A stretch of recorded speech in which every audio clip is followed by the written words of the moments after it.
சமையலை தெரிஞ்சுக்கலாம். ஸோ இன்றைக்கி சூப்பரான ஒரு டிஷ் பார்க்க போகிறோம். ஸோ நான் 1 கப் 100 கிராம் பாசிப்பயிரை நல்லா தண்ணி கழுவி நல்ல தண்ணியில் எடுத்து வச்சு ஒரு குக்கருக்கு மாற்றிக்கிறேன் ஃப்ரெண்ட்ஸ். இன்றைக்கி நான் 2 பரங்கிக்காய் கீத்தை கட் பண்ணி வச்சுருக்கேன். ஸோ அதையும் அதில் ஆட் பண்ணிக்குவேன். ஸோ பரங்கிக்காய் உடம்புக்கு ரொம்ப நல்லது ஃப்ரெண்ட்ஸ். இந்த கிரேவி நீங்கள் நிறையா கல்யாண வீடுகளில் சாப்பிட்ருப்பீங்க. அதே டைப்பில் தான் கிரேவியாக வைக்க போகிறோம். ஸோ இதை முழுகிற அளவுக்கு தண்ணி விட்டு 1 டீஸ்பூன் மஞ்சள் தூள் விட்டு குக்கர் லிட்டு போட்டு மூடி 5 விசில் விட்டு எடுக்க போகிறோம் ஃப்ரெண்ட்ஸ். எடுத்து தனியாக வச்சுக்கோங்க. அடுப்பு பற்ற வச்சு அதில் ஒரு கடாய் வச்சு 2 டேபிள் ஸ்பூன் ஆயில் விட்டு 1 டீஸ்பூன் கடுகு ஆட் பண்ணிக்கோங்க.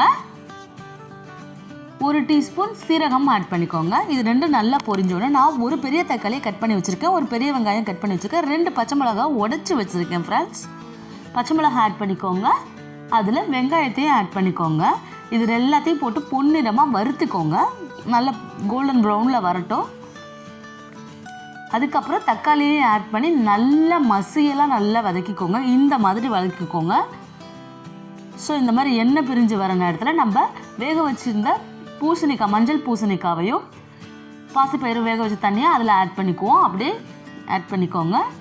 இதில் நான் 1 கப் தேங்காய் துருவி அதையும் ஆட் பண்ணிக்கிறேன். மிக்ஸி ஜாரில் போட்டு அரைச்சி அதில் ஆட் பண்ணிக்கோங்க.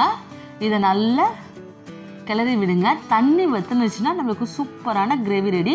இது தேவையான சால்ட்டை ஆட் பண்ணிக்கோங்க. 1 டேபிள் ஸ்பூன் சீரகத்தூள் ஆட் பண்ணிக்கோங்க.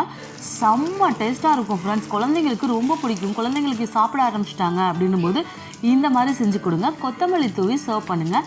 உங்கள் பொண்ணான நேரத்தை வீடியோவுக்காக செலவு பண்ணதுக்கு ரொம்ப ரொம்ப பெரிய நன்றி ஃப்ரெண்ட்ஸ். வீடியோவை ஸ்கிப் பண்ணாமல் பார்த்த நல்ல உள்ளங்களுக்கும் நன்றி. மேலும் சூப்பரான வீடியோவில் சந்திக்கலாம். நான் இன்னைக்கு இந்த டிஷ்ஷை சாதத்தோடு ட்ரை பண்ண போகிறேன். நீங்களும் செஞ்சு பார்த்துட்டு கமெண்ட் செக்ஷனில் சொல்லுங்கள் ஃப்ரெண்ட்ஸ்.